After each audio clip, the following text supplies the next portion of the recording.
তো ছাত্ৰ ছাত্ৰীসকল আজিৰ ভিডিঅ'ৰ জৰিয়তে মই তোমালোকক অসম জাতীয় বিদ্যালয় ক্লাছ 7ৰ বিজ্ঞানৰ 1 নম্বৰ যিটো চেপ্টাৰ আছে 1 নম্বৰ চেপ্টাৰৰ প্ৰতিটো প্ৰশ্ন উত্তৰ সমাধান কৰিম আৰু লগতে কেইটামান অতিৰিক্ত প্ৰশ্ন আছে এইবোৰ এই ভিডিঅ'ৰ জৰিয়তে তোমালোকে পাই যাবা সো আমি প্ৰথমে 1 নম্বৰ প্ৰশ্ন লৈ আহিছো 1 নম্বৰ প্ৰশ্নটো আমাক দিয়া আছে খালি ঠাই পূৰ কৰা সো আমাক এই খালি ঠাইবোৰ পূৰ কৰিব দিছে সো একৰ একত দিয়া আছে সালোক সংশ্লেষণ কৰা উদ্ভিদৰ পৰিপুষ্টিক ড্যাশ বলে যিবিলাক উদ্ভিদে সালোক সংশ্লেষণ কৰে এইবোৰৰ যে পৰিপুষ্টি সংগ্ৰহ কি বুলি কোৱা ইয়া হ'ব স্বপোষী পৰিপুষ্টি কাৰণ সালোক সংশ্লেষণ মানে কি নিজৰ আহাৰ নিজে প্ৰস্তুত কৰিছে স্ব মানে নিজে পৰিপুষ্টি আহৰণ কৰিছে সো এইদৰে 2 নম্বৰ প্ৰশ্নত আমাক দিয়া আছে ৰাফলেচিয়া বিধ ড্যাশ পৰজীৱী সো আমি আগতে পাইছো যে ৰাফলেচিয়া হল মূল পৰজীৱী মূল মানে কিটো হিপাত হয় হিপা মানে মূল মানে যেহেতু হিপাত হয় এইকাৰণে ইয়াক মূল পৰজীৱী বুলি কোৱা হয় 3 নম্বৰ প্ৰশ্নত আমাক দিয়া আছে বেংছতা এবিধ ড্যাশ ভেঁকুৰ বেংছতা কি ভেঁকুৰ হয় তোমালোকে মন কৰিবা বেংছতা ক'ত হয় বেংছতা সেইখিনি জায়গাতে হয় য'ত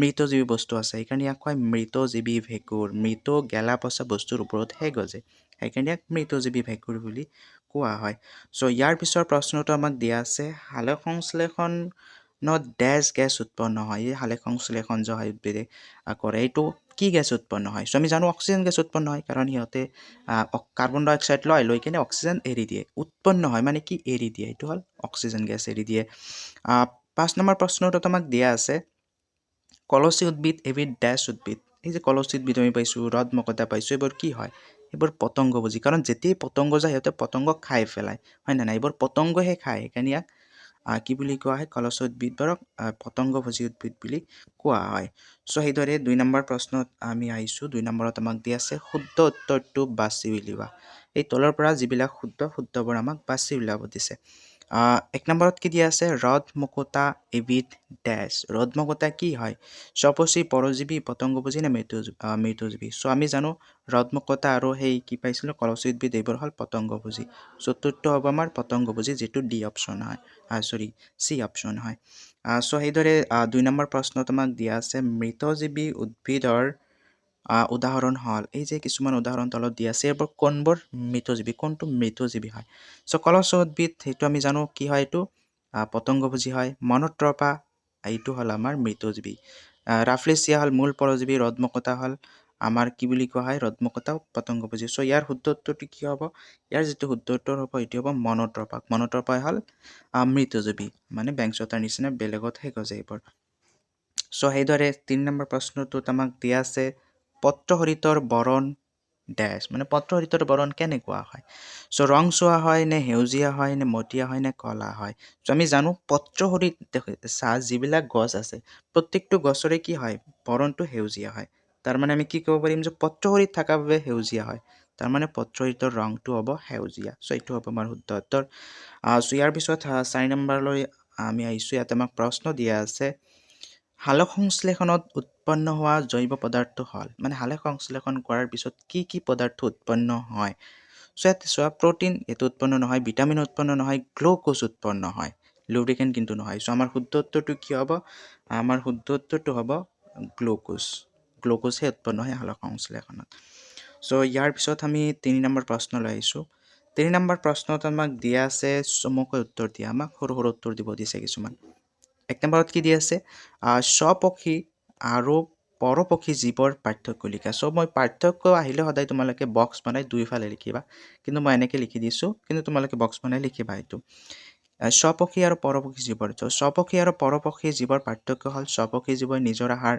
নিজে প্ৰস্তুত কৰে কিন্তু পৰপক্ষী জীৱই নিজৰ আহাৰ নিজে প্ৰস্তুত কৰিব নোৱাৰে মন কৰিবা স্ব মানে নিজা সেইকাৰণে যিহতে নিজৰ আহাৰ নিজে প্ৰস্তুত কৰি মানে নিজে পৰিপুষ্টি সংগ্ৰহ কৰে তাক স্বপক্ষী আৰু যিহতে নিজৰ আহাৰ প্ৰস্তুত কৰিব নোৱাৰে যেনে আমি মানুহ গৰু ছাগলী ভৰাই নিজৰ আহাৰ কিন্তু নিজে প্ৰস্তুত কৰিব পাৰে আমি বেলেগ বস্তুহে খাইছো এইবোৰ হ'ব পৰপক্ষী সো ইয়াৰ পিছত 2 নম্বৰ প্ৰশ্নত আমাক দিয়া আছে পাতক গছৰ ৰান্ধনি ঘৰ বুলি কিয় কোৱা হয় সো ৰান্ধনি ঘৰ মানে কি য'ত আমাৰ খাদ্য প্ৰস্তুত হয় আমাৰ য'ত খাদ্য বনাও সেইটো হল ৰান্ধনি ঘৰ এবাৰ গছে কি কৰে গছে খাদ্য কেনেকৈ প্ৰস্তুত কৰে মন কৰিবা সেউজীয়া উদ্ভিদে পাতত থকা পত্ৰহৰিতৰ উপস্থিতিত সূৰ্যৰ ৰশ্মি আৰু কাৰ্বন ডাই অক্সাইডৰ সহায়ত নিজৰ আহাৰ নিজে প্ৰস্তুত কৰি লয় অৰ্থাৎ উদ্ভিদৰ খাদ্য প্ৰস্তুত হয় উদ্ভিদৰ এই খাদ্য পাতত প্ৰস্তুত হোৱা বাবে পাতক গছৰ ৰান্ধনি ঘৰ বুলি কোৱা হয় আমাৰ যিটো ঘৰত খাদ্য প্ৰস্তুত হয় তাক আমি পাকঘৰ বুলি কওঁ, ৰান্ধনীঘৰ বুলি কওঁ, কিন্তু উদ্ভিদৰ যিটো খাদ্য প্ৰস্তুত হয় সেইটো হ'ল পাত, সেয়ে পাতক সেই গছৰ ৰান্ধনীঘৰ বুলি কয়। য'ত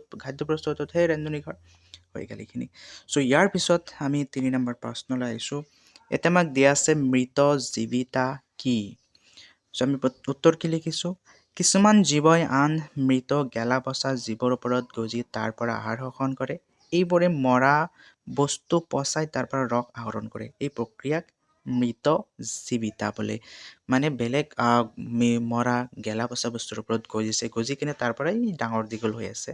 তাৰমানে মৃত জীৱী বস্তুৰ ওপৰতহে গজিছে, সেইকাৰণে ইয়াক মৃত জীৱী উদ্ভিদ। আৰু এই প্ৰক্ৰিয়াটোক কোৱা হয় মৃত জীৱিতা। প্ৰক্ৰিয়াটোক এইটো কিন্তু লিখাত পাহৰি নাযাবা। সেইদৰে ইয়াৰ পিছৰ প্ৰশ্নটো আমাক দিয়া আছে সালোকসংশ্লেষণত ৰাসায়নিক বিক্ৰিয়াটো লিখা। চ' সালোকসংশ্লেষণত ৰাসায়নিক বিক্ৰিয়াটো কেনেদৰে গঠিত হয়? চ' কাৰ্বন ডাই অক্সাইড আৰু পানীৰ লগত বিক্ৰিয়া হয়। কিন্তু মন কৰিবা তুমি মাজত অলপখিনি জাগাত অলপখিনি বস্তু লিখিব লাগিছিল। এই ইয়াতে কি থাকে আমাৰ কাৰ উপস্থিতিত হয়। চ' জাগা নোহোৱাৰ কাৰণে মই লিখা নাই, এতিয়া লিখি দিবা তোমালোকে। এতিয়া কি হ'ব যে সূৰ্যৰ ৰশ্মিৰ উপস্থিতিত সূৰ্যৰ ৰশ্মি থাকিব লাগিব তাতে, বুজি পাইছা? সূৰ্যৰ ৰশ্মি আৰু কি লাগে? পানী লাগে। সূৰ্যৰ ৰশ্মি আৰু পানীৰ উপস্থিতি, পানীটো দিয়া আছে কিন্তু সূৰ্যৰ ৰশ্মিটো দি দিবা এই কাৰ্চিনডালৰ ওপৰত, বিক্ৰিয়াৰ ওপৰত। চ' ইয়াৰ পিছত এনেদৰে লিখিলা। ইয়াৰ পিছৰ প্ৰশ্ন আমাক দিয়া আছে 5 নম্বৰটোত সালোক সংশ্লেষণৰ কাৰকসমূহ উল্লেখ কৰা। আমাৰ সালোক সংশ্লেষণৰ কাৰকবিলাক, কাৰক মানে কি বস্তু দৰকাৰী সেইবিলাকক কাৰক বুলি কোৱা হৈছে। দৰকাৰী মানে বহুত দৰকাৰী, সেইবিলাকক কাৰক বুলি কোৱা হৈছে। চ' কি দৰকাৰী? উত্তৰত আমি লিখিছোঁ সালোক সংশ্লেষণৰ কাৰকসমূহ হ'ল সূৰ্য ৰশ্মি লাগিবই, সূৰ্য ৰশ্মি নোহোৱাকৈ সালোক সংশ্লেষণ নহয়। পত্ৰহৰিত সেইটোও লাগিব, পাতত যে পত্ৰহৰিত আছে নহয় সালোক সংশ্লেষণ নহ'ব। কাৰ্বন ডাই অক্সাইডো লাগিব, সেইদৰে পানীও লাগিব। চাৰিওটা বস্তু বহুতেই ইম্পৰ্টেণ্ট, যদি নাথাকে তেতিয়াহ'লে সালোক সংশ্লেষণ নহয়। সেইকাৰণে এইবিলাক সালোক সংশ্লেষণৰ কাৰক বুলি কোৱা হয়। চ' ইয়াৰ পিছত আমি 4 নম্বৰ প্ৰশ্ন লৈ আহিছোঁ। 4 নম্বৰ প্ৰশ্নত আমাক দিয়া আছে উত্তৰ লিখা। আমি এইবোৰৰ উত্তৰ দিব লাগে। চ' 1 নম্বৰত কি দিয়া আছে আমাক? প্ৰাণী আৰু উদ্ভিদে কেনেকৈ খাদ্য সংগ্ৰহ কৰে। দুটা প্ৰশ্ন একেলগে দিছে, প্ৰাণীয়ে কেনেকৈ সংগ্ৰহ কৰে আৰু উদ্ভিদে কেনেকৈ সংগ্ৰহ কৰে। চ' দুটা বেলেগ বেলেগ পেৰাগ্ৰাফত লিখিবা। চ' উত্তৰত আমি কি লিখিম? যে প্ৰাণীয়ে নিজৰ খাদ্য নিজে প্ৰস্তুত কৰিব নোৱাৰে। এইটো আমি জানো, আমি নিজৰ খাদ্য নিজে প্ৰস্তুত কৰিব নোৱাৰোঁ। সেইবাবে প্ৰাণীয়ে আন প্ৰাণী আৰু উদ্ভিদৰ পৰা খাদ্য সংগ্ৰহ কৰে। শাক পাচলি, ফল মূল আদি উদ্ভিদৰ পৰা আহৰণ কৰে আৰু মাছ, মাংস, কণী, গাখীৰ আদি আন প্ৰাণীৰ পৰা সংগ্ৰহ কৰে। চ' এতিয়া আবদ্ধ দি আছে, এইটো আহৰণ হ'ব দেই, এইটো ভুল হৈ আছে। মানে কি কৰে, সেউজীয়া উদ্ভিদে নিজৰ খাদ্য নিজে প্ৰস্তুত কৰি লয়, ইয়াৰ কোনো ভেজাল নাই। কিন্তু আমি মানুহবোৰ বা বেলেগ প্ৰাণীবোৰ কি কৰে, আন প্ৰাণী বা আন উদ্ভিদৰ পৰা আমি খাদ্য সংগ্ৰহ কৰোঁ। যেনেকৈ ফল মূল খাইছোঁ, বেলেগ উদ্ভিদ খাইছোঁ, শাক পাচলি খাইছোঁ মানে বেলেগ উদ্ভিদ খাইছোঁ, কিন্তু মাছ খাইছোঁ, মাংস খাইছোঁ, গাখীৰ খাইছোঁ, এইবোৰ কি বেলেগ প্ৰাণীৰ পৰা পাইছোঁ, হয়নে? এনেকুৱা ধৰণে আমি আহাৰ সংগ্ৰহ কৰি আছোঁ। কিন্তু সেইদৰে মই যদি কওঁ যে যিবিলাক উদ্ভিদ আছে, মানে যিবিলাক নিজৰ খাদ্য নিজে প্ৰস্তুত কৰে, সেইটো চোৱা যে কিন্তু উদ্ভিদে পাতত থকা পত্ৰহৰিতৰ উপস্থিতিত নিজৰ আহাৰ নিজে প্ৰস্তুত কৰি লয়। কিন্তু সেউজীয়া উদ্ভিদে কি কৰে, এইটো নিজৰ খাদ্য নিজে প্ৰস্তুত কৰি লয়। চ' এই দুই কথা এটি লিখি দিলে হৈ যাব। চ' সেইদৰে মই 2 নম্বৰ প্ৰশ্নলৈ আহিছোঁ। 2 নম্বৰত আমাক কি কোৱা আছে? সালোক সংশ্লেষণ প্ৰক্ৰিয়াটো চমুকৈ ব্যাখ্যা কৰা। এই যে সালোক সংশ্লেষণ হয়, এই পদ্ধতিটো আমাক ব্যাখ্যা কৰিব দিছে। চ' উত্তৰত লিখিবা, সেউজীয়া উদ্ভিদে পাতত থকা সেউজীয়া উদ্ভিদৰ পাতত পত্ৰহৰিত নামৰ এবিধ ৰঞ্জক পদাৰ্থ থাকে। উদ্ভিদে এই পত্ৰহৰিতৰ উপস্থিতিত দিনৰ ভাগত সূৰ্যৰ ৰশ্মি আৰু কাৰ্বন ডাই অক্সাইডৰ সহায়ত নিজৰ আহাৰ নিজে প্ৰস্তুত কৰে। এই প্ৰক্ৰিয়াক সালোক সংশ্লেষণ বোলে। এই প্ৰক্ৰিয়াত অক্সিজেন গেছ উৎপন্ন হয়। চ' এইখিনি কথা লিখি দিলে হ'ল যে সেউজীয়া উদ্ভিদে পাতত থকা পত্ৰহৰিতৰ উপস্থিতিত সূৰ্যৰ ৰশ্মি আৰু কাৰ্বন ডাই অক্সাইডৰ সহায়ত নিজৰ আহাৰ নিজে প্ৰস্তুত কৰে। চ' সেইদৰে 2 নম্বৰ প্ৰশ্নটোত আমাক দিয়া আছে জীৱৰ পৰিপুষ্টিৰ প্ৰকাৰসমূহ লিখা। মানে জীৱৰ পৰিপুষ্টি কি প্ৰকাৰৰ আৰু কি সেই দুটা লিখি দিলে হ'ল। চ' আমি কি পাইছিলোঁ, জীৱৰ পৰিপুষ্টি প্ৰধানকৈ 2 প্ৰকাৰৰ আছিলে। সেইবোৰ হ'ল স্বপকী পৰিপুষ্টি আৰু পৰপকৃত পৰিপুষ্টি। 2 ধৰণৰ পাইছিলোঁ। এই 2টা ধৰণ ইয়াতে লিখি দিলে আমাৰ হৈ যাব। আমি 4 নম্বৰ প্ৰশ্নলৈ আহিছোঁ। 4 নম্বৰত আমাক দিয়া আছে পৰজীৱী হিচাপে আকাশী লতা উদ্ভিদৰ বিষয়ে লিখে। আকাশী লতা এই যে বেলেগ গছত হয় হালধীয়া বৰণৰ, ইয়াৰ বিষয়ে আমাক লিখিব দিছে। চ' উত্তৰত লিখিবা, আকাশী লতা হৈছে হালধীয়া ৰঙৰ এবিধ লতাজাতীয় উদ্ভিদ। ইয়াত পত্ৰহৰিত নাথাকে, যাৰ বাবে আকাশী লতাই নিজৰ খাদ্য নিজে প্ৰস্তুত কৰিব নোৱাৰে। সেইবাবে ইহঁতে আন গছৰ ওপৰত বগাই আগুৰি ধৰে আৰু এই গছৰ পৰাই উদ্ভিদজোপাই খাদ্য শোষণ কৰে। তো এই কথাখিনি লিখি দিব যে আকাশীলতাই হালধীয়া বৰণৰ এবিধ উদ্ভিদ হয়, ই লতাজাতীয় উদ্ভিদ। ই কিন্তু নিজৰ আহাৰ নিজে প্ৰস্তুত কৰিব নোৱাৰে, সেইকাৰণে হালধীয়া বা সেইকাৰণে বেলেগ গছত থাকে। সেইকাৰণে কি কৰে, বেলেগ গছত থাকি বেলেগ গছে যিখিনি খাদ্য পায় তাৰ পৰা ই সংগ্ৰহ কৰে। চ' এই কথাখিনি ইয়াতে লিখি দিলেই হৈ যাব। নেক্সট আমি 5 নম্বৰলৈ আহিছোঁ। ইয়াতে আমাক প্ৰশ্ন দিয়া আছে পৰপক্ষী উদ্ভিদৰ প্ৰধান ভাগকেইটাৰ বিষয়ে চমুকৈ লিখা। পৰপক্ষী যিবিলাক উদ্ভিদ আছে এইবোৰৰ ভাগবোৰৰ বিষয়ে আমাক লিখিব দিছে। চ' এইটো অলপমান দীঘলীয়া প্ৰশ্ন হয়। চ' ইয়াতে লিখিবা উত্তৰত পৰজীৱী উদ্ভিদৰ প্ৰধান ভাগকেইটা হৈছে পৰজীৱী, মৃতজীৱী, পতংগভোজী আৰু সহজীৱী। এইটো প্ৰথমতে আকৌ ভুল হৈছে, পৰজীৱী নহয় পৰপক্ষীহে, পৰপক্ষী দিয়া আছে নহয়, চ' পৰপক্ষী লিখি দিবা। চ' প্ৰথম পৰজীৱীৰ বিষয়ে আমি লিখিছোঁ, পৰজীৱী ইহঁত নিজৰ আহাৰ নিজে প্ৰস্তুত কৰিব নোৱাৰে, খাদ্যৰ বাবে আন উদ্ভিদৰ ওপৰত নিৰ্ভৰশীল। সেইদৰে মৃতজীৱী এনেকৈ লিখিবা, মৃতজীৱীৰ বিষয়ে অলপ লিখি দিবা যে মৃতজীৱী উদ্ভিদ সেই উদ্ভিদবোৰে আন মৃত গেলা পচা জীৱৰ ওপৰত গুজি তাৰ পৰা খাদ্য আহৰণ কৰে। সেইদৰে পতংগভোজীৰো অলপ লিখি দিবা, মানে প্ৰত্যেকটো টপিকৰ ওপৰত অলপকৈ লিখি দিব লাগিব যে পতংগভোজী উদ্ভিদ এনেধৰণৰ উদ্ভিদে পতংগৰ দেহৰ পৰা নাইট্ৰজেন জাতীয় পদাৰ্থ আহৰণ কৰে। সেইদৰে সহজীৱীৰ বিষয়ে অলপ লিখি দিবা যে কিছুমান আন জীৱৰ লগত একেলগে থাকি পৰস্পৰ উপকৃত হৈ জীয়াই থাকে, এইবোৰে হ'ল সহজীৱী উদ্ভিদ। চ' এই 5টাৰ বিষয়ে এনেকৈ অলপকৈ লিখি দিলে তোমালোকৰ এনচাৰটো আহিব। আৰু এইটো ডাঙৰ প্ৰশ্ন, 4-5 মাৰ্কৰ আহে, সেইকাৰণে অলপ লিখি দিয়াটো দৰকাৰী হয় আমাৰ। চ' এতিয়া আমি অতিৰিক্ত প্ৰশ্ন লৈ আহিছোঁ তোমালোকৰ কাৰণে। প্ৰত্যেকটো চেপ্টাৰতে কেইটাকৈ মই অতিৰিক্ত প্ৰশ্ন ৰাখোঁ, 10টা 20টাকৈ অতিৰিক্ত প্ৰশ্ন লৈ আনো। চ' অতিৰিক্ত প্ৰশ্নখিনিও দৰকাৰী আমাৰ, যিহেতু প্ৰশ্ন ক'ৰ পৰা আমি ক'ব নোৱাৰোঁ। চ' 1 নম্বৰ প্ৰশ্ন কি দি আছে, পষক কাক বোলে? পষক কাক বোলে? যে পৰজীৱী পৰিপুষ্টিৰ ক্ষেত্ৰত এটা জীৱই আন এটা জীৱৰ পৰা খাদ্য সংগ্ৰহ কৰে, এই ক্ষেত্ৰত যিটো জীৱৰ পৰা খাদ্য সংগ্ৰহ কৰে তাক পষক বোলে।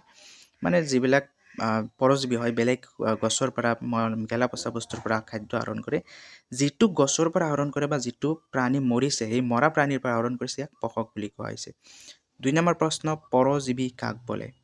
চ' যিবোৰ জীৱই আন এটা জীৱৰ পৰা খাদ্য সংগ্ৰহ কৰি পৰিপুষ্টি তৈয়াৰ কৰে সেইবোৰ জীৱক পৰজীৱী বোলে। মানে বেলেগৰ ওপৰত নিৰ্ভৰশীল, খাদ্য বেলেগে নিদিলে নাপায়, সেয়ে হ'ল পৰজীৱী, বেলেগৰ পৰা খাই আছে। 3 নম্বৰ প্ৰশ্ন আমাক দিয়া আছে খাদ্যত থকা দুবিধ পুষ্টি দ্ৰব্যৰ নাম লিখা। খাদ্যতে পুষ্টি দ্ৰব্য থাকে, ভিটামিন, কাৰ্বহাইড্ৰেট, ইয়াৰ পিছত নাইট্ৰজেন, চৰ্বি থাকে, এইবোৰৰ যিকোনো 2টা নাম লিখিব দিছে। তো আমি প্ৰটিন আৰু কাৰ্বহাইড্ৰেট লিখিছোঁ, ইয়াৰ উপৰিও বহুকেইটা আছে, এইবোৰ তোমালোকে লিখিব পাৰা। চ' নেক্সট ইয়াৰ পিছৰ প্ৰশ্নলৈ আমি আহিছোঁ 4 নম্বৰ প্ৰশ্ন। চ' 4 নম্বৰ প্ৰশ্নত আমাক কি দিয়া আছে, পৰিপুষ্টি কাক বোলে? পৰিপুষ্টি কাক বোলে?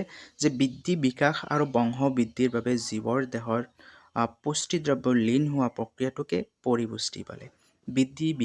বৃদ্ধি হ'বলৈ গছে যি খাদ্য লৈ আছে, খাদ্যৰ পৰা যিখিনি বস্তু লৈ আছে, যিখিনি গছত জমা হৈ আছে, এয়া হ'ল পুষ্টি দ্ৰব্য। চ' ইয়াৰ পিছৰ প্ৰশ্ন আমাক দিয়া আছে পৰপক্ষিত পৰিপুষ্টি কাক বোলে? পৰপক্ষিত যে আন জীৱ বা উদ্ভিদৰ পৰা আহাৰ সংগ্ৰহ কৰি পৰিপুষ্টি লাভ কৰা প্ৰক্ৰিয়াক পৰপক্ষিত পৰিপুষ্টি বোলে। সেইদৰে যদি স্বপক্ষী আহে তেতিয়াহ'লে লিখি দিবা যিবোৰে নিজৰ আহাৰ নিজে প্ৰস্তুত কৰি পুষ্টিদ্ৰব্য সংগ্ৰহ কৰি এইবিলাক স্বপুষ্টি বোলে, মানে ইয়াৰ উল্টাটো। 6 নম্বৰত আমাক দিয়া আছে এবিধ মূল পৰজীৱীৰ উদাহৰণ দিয়া। মূল পৰজীৱী মানে পৰজীৱী বেলেগৰ ওপৰত নিৰ্ভৰশীল, কিন্তু হয় ক'ত? মূলত বা শিপাত, এইটো হ'ল ৰাফলেচিয়া। 7 নম্বৰ প্ৰশ্ন, পৃথিৱীত থকা আটাইতকৈ ডাঙৰ ফুলবিধৰ নাম কি? এইটো বহুতো কুইজতে সোধে। পৃথিৱীত যিমানবোৰ ফুল আছে তাৰ ভিতৰত আটাইতকৈ ডাঙৰ ফুলবিধ হ'ল ৰাফলেচিয়া। মন কৰিবা, ৰাফলেচিয়া হ'ল আটাইতকৈ ডাঙৰ ফুল, যিটো ৰাফলেচিয়া মূল পৰজীৱী হয়, মানে শিপাতো হয়।